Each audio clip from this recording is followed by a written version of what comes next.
নমস্কাৰ welcome to this video life skills in আসামিছৰ আন এটা ভিডিঅ'লৈ আপোনালোকক স্বাগতম জনাইছোঁ ভিডিঅ'ৰ থাম্বনেইলত কি দেখিছে যে দুখীয়া দেশক বা ইংলিছত লুক পোৰ এতিয়া ইয়াত দুখীয়া শব্দৰ অৰ্থ কি এই ভিডিঅ'ত আজিৰ ভিডিঅ'ত দুখীয়া শব্দৰ অৰ্থ হ'ল সাধাৰণ দেশক মানে আপোনাৰ যেটো মানে এপিয়াৰেন্স আপোনাৰ যেটো বেশভূষা সেইটো সাধাৰণ হ'ব লাগে বা আপোনাৰ যি চাল চলন জীৱন যাত্ৰা এতিয়া দুখীয়া দেশক মানে তাৰ অৰ্থ এয়া নহয় যে আপোনাৰ লগত পইচা থাকিব নালাগে বা আপুনি দুখীয়া হ'ব লাগে সেইটো কথা একেবাৰে বুজা হোৱা নাই ইয়াক এইটো কথাকে বুজা হৈছে যে আপোনাৰ যিমানে ধন সম্পত্তি নাথাকক কিয় আপুনি যিমানে ধনী নহওক কিয় আমি এটা সাধাৰণ জীৱন যাপন কৰিব লাগে বা আনৰ চকুত আমি নিজকে বেছি সামৰ্থ্যবান বা সম্পদশালী বা ধনী ব্যক্তি হিচাপে দেখুৱাব নালাগে এতিয়া এই যিখিনি কথা মই ক'লো যে দুখীয়া দেশক বা লুকপৰৰ ওপৰত বেছ কৰি বহুতো মানে ইনফ্লুয়েন্সাৰে বা কন্টেন্ট ক্ৰিয়েটৰে ভাল ভিডিঅ' বনাইছে কিন্তু অসমীয়াত মই ভিডিঅ' এখন বনাব বিচাৰিছিলোঁ সেইকাৰণে ভিডিঅ' বনাইছোঁ আৰু এই লুকপৰ বা দুখীয়া দেখাৰ কি সুবিধা আছে এডভান্টেজ কি সেইখিনি কথাকে আজি ভিডিঅ'ত আলোচনা কৰা হ'ব দুটা কাৰণ মেইনলি পাৰ্সোনাল ৰিজন ব্যক্তিগত কাৰণ আৰু আনটো হ'ল প্ৰফেশনাল ৰিজন বা পেছাদাৰী কাৰণ বা ব্যৱসায়িক কাৰণ আমি প্ৰথমতে আৰম্ভ কৰিছোঁ পাৰ্সোনাল ৰিজন ব্যক্তিগত কাৰণত কি কাৰণে আপুনি মানে লুকপৰ মানে আকৌ এবাৰ কৈছো সাধাৰণ দেখা সাধাৰণ বেশভূষা থকা বা সাধাৰণ জীৱন যাপন কৰা আপোনাৰ যিমানে সম্পত্তি নাথাকক কিয় প্ৰথম কাৰণ হ'ল অথেন্টিসিটি এণ্ড ৰিলেটিবিলিটি মানে কি অসমীয়াত হ'ল শুদ্ধতা অথেন্টিসিটি মানে অৰিজিনেল বা শুদ্ধ যেটো আমাৰ শুদ্ধ স্বৰূপ বা সম্পৰ্কীয়তা মানে কি People tend to trust and relate more to those people who appear down to earth rather than excessively wealthy. এতিয়া আমি আমাৰ দৈনন্দিন জীৱনত বহুতো মানুহৰ সৈতে মিলা মিছা কৰোঁ বা বহুতো মানুহৰ সৈতে আমি ডিল কৰোঁ বা সম্পৰ্ক স্থাপন কৰোঁ এতিয়া কথা হ'ল যে আপুনি বা ব্যৱসায়িক হওক বা ব্যক্তিগত সম্পৰ্ক হওক এতিয়া আপুনি যদি অতি চহকী বা অতি ধনী বা আপোনাৰ যথেষ্ট পৰিমাণৰ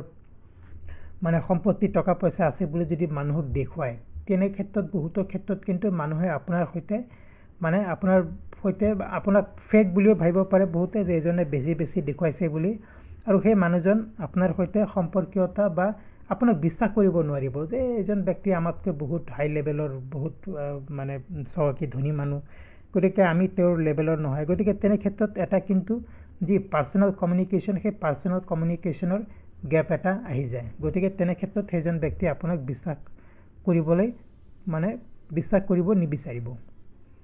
সেকেন্ড কথা হ'ল ফাইনান্সিয়াল ডিসিপ্লিন এটা আপুনি ধৰক আপোনাৰ যি সামৰ্থ্য নহওক কিয় ধৰক আপুনি ধৰি লৈছে আপুনি সাধাৰণ চাকৰি এটা কৰে মই জাস্ট এক্সাম্পল এটা দিছো সাধাৰণ চাকৰি তেনেকুৱা কোনো মানে উচ্চ স্তৰৰ চাকৰি নকৰে কিন্তু আপুনি যদি ধৰক অতি দামী গাড়ী এখন লৈ ঘোৰা ফুৰা কৰে তেনেহলে মানুহে কি ভাবিব আপোনাৰ কথা যে মানুহজন ধনী মানুহ চহকী মানুহ তেওঁ সাধাৰণ চাকৰি কৰে বা হয়তো আপোনাৰ যিসকল আপোনাৰ জানেও আপোনাৰ বন্ধু বান্ধৱ ভাইব যে আপোনাৰ কিবা মানে উপৰি ইনকাম আছে কিবা কৰাপচনৰ মানি আছে তেনে ধৰণৰ বহুত কথা ভাবিব পাৰে গতিকে আমি হেয়া নকৰি যে আমাৰ যি সামৰ্থ্য সেই সামৰ্থ্য অনুযায়ী যদি আমি ধৰ কিবা গাড়ী বা কিবা যান বাহনত চলাফুৰা কৰোঁ বা অন কৰোঁ তেনে ক্ষেত্ৰত কিন্তু মানুহে আপোনাৰ কথা বিশেষ নাভাবে কাৰণ জানে যে মানুহজনৰ যিখিনি সামৰ্থ্য সেই সামৰ্থ্য অনুযায়ীহে তেখেতে মানে গাড়ী কিনিছে বা সেই ধৰণে তেখেতৰ নিজৰ জীৱন যাত্ৰা মানে অব্যাহত ৰাখিছে এটা এইটোৱে কথা যে আপোনাৰ যি সামৰ্থ্য নহওক কিয় আপুনি যদি ইমান মানে দামী বস্তু যদি ক্ৰয় নকৰে বা দামী বস্তু যদি আপুনি ফ্ল্যাশ নকৰে বা নেদেখুৱায় তেনেহলে কি হ'ব হি আপোনাক কিন্তু এটা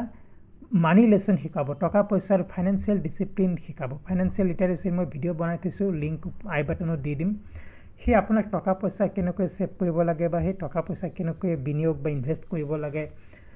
সেই কথা আপোনাক শিকাব বা আপুনি তাৰ প্ৰতি বেছি জাগ্ৰত হ'ব যে অদৰকাৰী খৰচত অদৰকাৰী কথাত আপুনি পইচা খৰচ নকৰিব হয়তো আপোনাৰ ধৰি লওক 1000 টকাৰ শাৰ্ট এটা পিন্ধিলেই হৈ যায় আপুনি 2000 3000 5000 টকাৰ শাৰ্ট নিকিনিব যদিও সেই শাৰ্ট কিনাৰ আপোনাৰ সামৰ্থ্য আছে মই কোৱা নাই যে আপোনাৰ 5000 টকাৰ শাৰ্ট পৰিধান কৰাৰ সামৰ্থ্য নাই হয়তো আছে কিন্তু আপুনি এটা মানে যদি এই যেটো মানে লুক পোৰ বা যে সাধাৰণ দেখাৰ যেটো মানে কথা সেইটো যদি মানি চলে তেনেহলে তাৰ দ্বাৰা আপুনি মানে ঠিকঠাক ইনভেষ্টমেন্টটো কৰিলে আপুনি শাৰ্টও কিনিলে নিজৰ প্ৰয়োজন অনুযায়ী আপুনি বহুত পইচা 3-4000 টকাও সেভ কৰিলে সেইখিনি পইচা আপুনি ইনভেস্ট কৰিব পাৰে ফিউচাৰত কামত আহিব গতিকে ফাইনান্সিয়াল ডিসিপ্লিনো মানে এটা গুৰুত্বপূৰ্ণ কথা নেক্সট হ'ল এভয়েডিং আনৱান্টেড এটেনশ্যন, মানে এতিয়া ধৰক অবাঞ্ছিত মনোযোগ এৰাই চলা, অবাঞ্ছিত আনৱান্টেড কথা হ'ল যে ধৰক আপুনি কোনো এঠাইলৈ গৈছে, হয়তো মানে কোনো ৰেষ্টুৰেণ্ট, হোটেল বা কোনো মিটিং বা যিকোনো ঠাইলৈ গৈছে, পাব্লিক জেগালৈ গৈছে, আৰু আপুনি মানে যথেষ্ট ভাল সাজপাৰ পিন্ধিছে বা আপুনি মানে নিজকে চহকী বা ধনী বুলি দেখুৱাইছে। তেনে ক্ষেত্ৰত কি হ'ব, বহুতো ঠগবাজ লোক আপোনাৰ কাষ চাপিবলৈ যত্ন কৰিব, স্কেমাৰ। বহুতো মানে নকল বন্ধুও আপোনাৰ মানে এনে ব্যক্তি যিসকল মানে ধৰক প্ৰকৃতাৰ্থত আপোনাৰ কেতিয়াবা ভাল বন্ধু হ'ব নোৱাৰে, তেনেধৰণৰ ব্যক্তি আপোনাৰ কাষ চাপিব। আৰু বহুতো এনেধৰণৰ ব্যক্তি যি প্ৰয়োজন সাপেক্ষে আপোনাৰ পৰা টকা পইচা বিচাৰিব, আপোনাক টকা পইচা বিচাৰিব বা আপোনাৰ পৰা অৰ্থনৈতিক সহায় বিচাৰিব, তেনেধৰণৰ মানুহে কিন্তু আপোনাক আগুৰি ধৰিব। গতিকে তেনেধৰণৰ এটা মানে এটেনশ্যনৰ পৰা আপুনি যদি নিজকে মুক্ত কৰিব লাগে, গতিকে আপুনি তেনে ক্ষেত্ৰত কিন্তু মানে এটা সাধাৰণ জীৱন যাপন কৰিব লাগিব, বা আপোনাৰ টকা পইচা ধন সম্পত্তি থকা স্বত্বেও আপুনি কিন্তু ৰাইজৰ মাজত অতি সাধাৰণভাৱে নিজকে উপস্থাপন কৰিব লাগিব। তেনে ক্ষেত্ৰত আপুনিও মানে এনেধৰণৰ স্কেমষ্টাৰ হওক বা অসৎ বন্ধু হওক, তেনেধৰণৰ মানুহৰ পৰা নিজকে দূৰত ৰাখিব পাৰিব। নেক্সট কথা হ'ল মিনিমালিজম এণ্ড কণ্টেইনমেণ্ট। মিনিমালিজম মানে কি? ন্যূনতমবাদ, মানে ন্যূনতমবাদ। মিনিমালিজম মানে কি? অতি প্ৰয়োজনীয় বস্তুহে নিজৰ লগত ৰখা, যিবিলাক অপ্ৰয়োজনীয় বস্তু তেনেধৰণৰ বস্তু লগত নৰখা। আৰু কণ্টেইনমেণ্ট মানে কি? সন্তুষ্টি। মানে যিমানে কম বস্তু বা আমাৰ লগত থাকিব, যিমানে কম মেটেৰিয়েলিষ্টিক বা আমি যিমানে কম বস্তুবাদী হ'ম, মেটেৰিয়েলিষ্টিক মানে বস্তুবাদী, বা যিমানে কম বস্তু আমাৰ জীৱনত থাকিব, আমি কিন্তু সিমানে মানে সুখী বা সন্তুষ্ট হ'ব পাৰিম। কি কাৰণে? আপোনাৰ লগত যিমানে বস্তু থাকিব, সিমান বস্তুৰ আপুনি যত্ন ল'ব লাগিব, কেয়াৰ কৰিব লাগিব, সেইবিলাক বস্তু মেইনটেইন কৰিব লাগিব। গতিকে ইয়াৰ ফলস্বৰূপে আমাৰ কিন্তু জীৱন কিছু পৰিমাণৰ হ'লেও জটিল হয়। যিমানে কম বস্তু থাকিব, আপুনি যদি ধৰক আছে, আপোনাৰ টকা পইচা আছে, আপুনি ধৰক নিজৰ সৈতে বহুতো দামী দামী বস্তু ৰাখিব পাৰে, সেইখিনি সামৰ্থ্য আছে, কিন্তু আপুনি নকৰে, কাৰণ আপুনি যিখিনি প্ৰয়োজনীয় বস্তু সেইখিনি নিজৰ সৈতে থৈছে। তাৰ ফলস্বৰূপে আপুনি কিন্তু এটা সন্তুষ্টিও পাব, মানসিক সন্তুষ্টি। গতিকে সাধাৰণভাৱে থকাৰ সেইটো এটা কাৰণ হ'ল যে মানসিক সন্তুষ্টি আমি লাভ কৰিব পাৰোঁ। এতিয়া আমি আলোচনা কৰিম কিছু প্ৰফেশ্যনেল বা ব্যৱসায়িক কাৰণত বা পেছাদাৰী কাৰণ, কি কাৰণে ব্যৱসায়িক বা পেছাদাৰী কাৰণত আমি নিজকে চিম্পলকৈ ৰাখিব লাগে বা সাধাৰণভাৱে ৰাখিব লাগে। এভইডিং আনফেয়াৰ এক্সপেক্টেশ্যন মানে কি? আপোনাৰ পৰা বহুতো মানুহৰে আশা থাকিব পাৰে যে আপোনাৰ যি এমপ্লয়ী, ধৰক আপুনি বছ বা আপুনি ধৰক লিডাৰ, বা আপুনি ধৰক কিবা ভাল পোষ্টত চাকৰি কৰে বা ব্যৱসায় কৰে, যি নহওক, এতিয়া আপোনাৰ যিসকল কৰ্মচাৰী বা আপোনাৰ যিসকল গ্ৰাহক, ক্লায়েণ্ট বা কলিগ, সহকৰ্মীসকলে আপোনাৰ পৰা ফাইনেন্সিয়েলি সহায় বিচাৰিব পাৰে। মানে কথা হ'ল যে যিহেতু আপুনি দেখুৱাইছে আপোনাৰ মানে বহুত বস্তু আছে বুলি, বা আপুনি এটা লেভিছ বা এটা বিলাসিতাৰ জীৱন যাপন কৰে, তেনে ক্ষেত্ৰত কিন্তু বহুতো মানুহৰ আপোনাৰ প্ৰতি মানে এটা আকৃষ্ট হ'ব। আগতেই মই কৈছিলোঁ পাৰ্চনেল ৰিজন। আৰু সেই আকৃষ্ট হোৱাৰ ফলত কি হ'ব, মানুহে ভাবিব আপুনি ধনী, আপুনি চহকী। হয়তো আপুনি ধনী হয়ও, কিন্তু আপুনি যিমানে দেখুৱাব সিমানে মানুহৰ মনত সেইটো এটা ভাৱনা আহি যাব যে মানুহজন যথেষ্ট ধনী, তেখেতৰ যথেষ্ট পইচা আছে, আৰু আমি যেতিয়াই পইচা বিচাৰিম আপোনাৰ পৰা পইচা পাই যাম। গতিকে তেনে ক্ষেত্ৰত তেনেধৰণৰ মানুহৰ পৰা মানে সেই ফাইনেন্সিয়েল ফেভাৰ যাতে আপোনাৰ পৰা কোনো নিবিচাৰে, তাৰ কাৰণে আপুনি আপোনাৰ অফিচত হওক বা আপোনাৰ ক্লায়েণ্ট, গ্ৰাহক বা ইত্যাদি আপোনাৰ সহকৰ্মীসকলৰ মাজত কিন্তু সাধাৰণভাৱে থাকিবলৈ মানে যত্ন কৰিব লাগিব। ৰিজাইলিয়েন্স এণ্ড এডাপ্টেবিলিটি। ৰিজাইলিয়েন্স এণ্ড এডাপ্টেবিলিটি মানে কি? সহনশীলতা, ৰিজাইলিয়েন্সৰ ওপৰতো মই ভিডিঅ' বনাই থৈছোঁ, লিংক আই বাটনত দি দিম। আৰু এডাপ্টেবিলিটি মানে হ'ল যে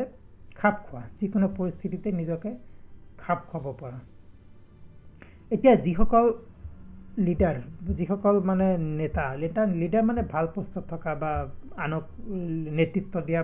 পোষ্টত যদি আপুনি থাকে, ধৰক কোনো এটা কোম্পানীৰ CEO হওক, কোনো এটা কোম্পানীৰ ভাইচ প্ৰেচিডেণ্ট হওক, তেওঁলোক সেই কোম্পানীৰ বা সেই অৰ্গেনাইজেশ্যনৰ লিডাৰ হয়। বা অন্টাৰপ্ৰিনিয়ৰ মানে ব্যৱসায়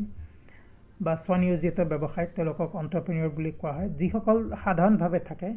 তেওঁলোক কিন্তু অতি কঠিন পৰিস্থিতিতো নিজকে খাপ খুৱাই ল'ব পাৰে। যিকোনো পৰিস্থিতিতে হওক, নিজকে কঠিন পৰিস্থিতি হওক বা ভাল পৰিস্থিতি হওক, যিকোনো পৰিস্থিতিতে নিজকে কিন্তু সহজে খাপ খুৱাই ল'ব পাৰে। আৰু তাৰ ফলস্বৰূপে কি হয়, আমি সঠিক সময়ত সঠিক সিদ্ধান্ত ল'ব পাৰোঁ, বা তেনেধৰণৰ লোকে সঠিক সময়ত সঠিক সিদ্ধান্ত ল'ব পাৰে। এতিয়া আপুনি যদি ধৰক মানে কিছু এক্সাম্পল মই দিব পাৰোঁ বিল গেটছ নহয় মানে এপলৰ যি ষ্টিভ জবছ বা ফেচবুক মেটাৰ মাৰ্ক জাকাৰবাৰ্গ তেওঁলোক অতি সাধাৰণ জীৱন যাপন কৰে তেওঁলোকৰ বেশভূষা ষ্টিভ জবছ নাই তেখেতৰ মৃত্যু হ'ল কেতিয়াবা মাৰ্ক জাকাৰবাৰ্গ নিশ্চয় দেখিছে তেখেত অতি সাধাৰণভাৱে থাকে গতিকে সাধাৰণভাৱে থকাৰ ফলত কি হ'ল যিকোনো পৰিস্থিতিতে যিকোনো ঠাইলৈ তেওঁ নাযাওক কিয় সেই পৰিস্থিতিত সেই ঠাই সাপেক্ষে তেওঁ নিজকে কিন্তু অতি সাধাৰণভাৱে মানে নিজকে এডাপ্ট কৰি ল'ব পাৰে নিজকে যিকোনো পৰিস্থিতিৰ সৈতে খাপ খুৱাই ল'ব পাৰে আৰু তাৰ ফলস্বৰূপে তেখেত কিন্তু পৰিস্থিতি সাপেক্ষে সঠিক সিদ্ধান্ত ল'ব পাৰে গতিকে সাধাৰণভাৱে থাকিলে আপুনি মানে সঠিক সময়ত সঠিক সিদ্ধান্ত ল'ব পাৰিব আৰু যিকোনো কঠিন পৰিস্থিতিৰ সৈতে আপুনি সহজতে খাপ খাব পাৰিব প্ৰিভেণ্টিং অফিচ পলিটিক্স এণ্ড ৰিজেণ্টমেণ্ট এতিয়া অফিচ পলিটিক্স অফিচত বহুতো ৰাজনীতি হয় অফিচ পলিটিক্স নিশ্চয় শুনিছে ইজনৰ কথা সিজনক লগোৱা বা মানে আপোনাক হিংসা কৰা বা এনেধৰণৰ বহুত কথা হয় ৰিজেণ্টমেণ্ট মানে ক্ষোভ এতিয়া ধৰক কোনো এটা ৱৰ্ক প্লেচ আপুনি ধৰক কোনো কোম্পানী বা কোনো অফিচত চাকৰি কৰিছে তাত যদি আপুনি ধৰক অতি বিলাসী সাজ পোছাক পৰিধান কৰে অতি মানে আপুনি দামী ঘড়ী বা দামী সাজ পোছাক চুট পেণ্ট কাপোৰ যিয়ে নহওক আপুনি পৰিধান কৰি অফিচলৈ গৈছে তেনে ফলস্বৰূপে কি হ'ব তাৰ ফলস্বৰূপে আপোনাৰ যিসকল সহকৰ্মী বা আপোনাৰ যদি বছ থাকে এতিয়া হয়তো আপোনাৰ সহকৰ্মীসকল সাধাৰণভাৱে আহে অফিচলৈ বা আপোনাৰ যিগৰাকী আপোনাৰ মানে বছ হয় আপোনাৰ লিডাৰ হয় বা আপোনাৰ মানে এবাৰ পজিশ্যনত আপোনাৰ পজিশ্যনত আপুনি যাক ৰিপৰ্ট কৰে তেওঁ হয়তো সাধাৰণ মানুহ হয় বা আপোনাতকৈ ধৰক কম দামী কাপোৰ পিন্ধে কাপোৰ চলা পিন্ধে বা ঘড়ী পিন্ধে ইত্যাদি তেনে ব্যক্তি কিন্তু আপোনাক সন্দেহৰ চকুৰে আৰু জিলাচি মানে হিংসাৰ চকুৰে চাব জিলাচি মানে হিংসা মানে অমুকজন মানে অমুকৰ লগত ইমান পইচা আছে তো ইমান পইচা ইমান ভাল ধুনীয়া কাপোৰ চলা ঘড়ী ইত্যাদি পিন্ধি আহিছে গতিকে তেনেকুৱা এটা পৰিস্থিতি সৃষ্টি হ'ব তাৰ ফলস্বৰূপে কি হ'ব সেইজন ব্যক্তিৰ আপোনাৰ সৈতে কিন্তু এটা মানে গ্যাপ আহি যাব ডিসকানেক্ট মানে সংযোগ যিটো সেই সংযোগটো বিচ্ছিন্ন হ'ব কাৰণ যেহেতু আপুনি তেওঁলোকতকৈ এটা লেভেল ওপৰত থাকিব আপোনাৰ শ্ব' অফ বা আপুনি যি আপোনাৰ যি বিলাসী জীৱন যাপন সেই বিলাসী জীৱন যাপনৰ আপোনাৰ যি মানে মানসিকতা সেই মানসিকতাৰ কাৰণে কিন্তু আপোনাৰ আৰু আপোনাৰ কলিগসকল বা আপোনাৰ বছৰ মাজত এটা গ্যাপৰ সৃষ্টি হ'ব আৰু যি অফিচৰ কাৰণে একদমেই ভাল নহয় আপোনাৰ কথা তেওঁলোকে নিজৰ মাজত আলোচনা কৰিব যে সেইজনক দেখিছেনে সেইজন ইমান মানে দামী সাজ পোছাক কাপোৰ চলা চুট ইত্যাদি পিন্ধি আহে গতিকে তাৰ ফলস্বৰূপে আপোনাৰ আৰু আপোনাৰ কলিগসকলৰ মাজত এটা বিভেদৰ সৃষ্টি হ'ব বা যিটো অফিচৰ কাৰণে ভাল নহয় আৰু অফিচ পলিটিক্স এটা হ'ব পাৰে ইয়াৰ কাৰণে সো ফ্ৰেণ্ডছ এইখিনি আছিল আজি আলোচনা কৰিবলগীয়া কথা দুখীয়া দেশক বা সাধাৰণ দেশক আৰু সাধাৰণ দেখাটো কিয় গুৰুত্বপূৰ্ণ আমাৰ ব্যক্তিগত জীৱনৰ কাৰণে বা আমাৰ ব্যৱসায়িক বা পেছাদাৰী জীৱনৰ কাৰণে সেইখিনি কথা আজিৰ ভিডিঅ'ত আলোচনা কৰা হ'ল লাইফ স্কিলছ ইন আছামিজ এইটো চেনেলত আমি প্ৰায় লাইফ স্কিল বা জীৱন দক্ষতাৰ বিষয়ে ভিডিঅ' আপলোড কৰি থাকোঁ যদি আজিৰ ভিডিঅ'টো ভাল পাইছে প্লিজ লাইক কৰক শ্বেয়াৰ কৰক চেনেলটো যদি এতিয়ালৈকে ছাবস্ক্ৰাইব কৰা নাই প্লিজ ছাবস্ক্ৰাইব কৰক এনেধৰণৰ আন এটা অতি ইনফৰ্মেটিভ আৰু গুৰুত্বপূৰ্ণ ভিডিঅ'ত সোনকালে লগ পাম thank you very much and I will soon see you in another video'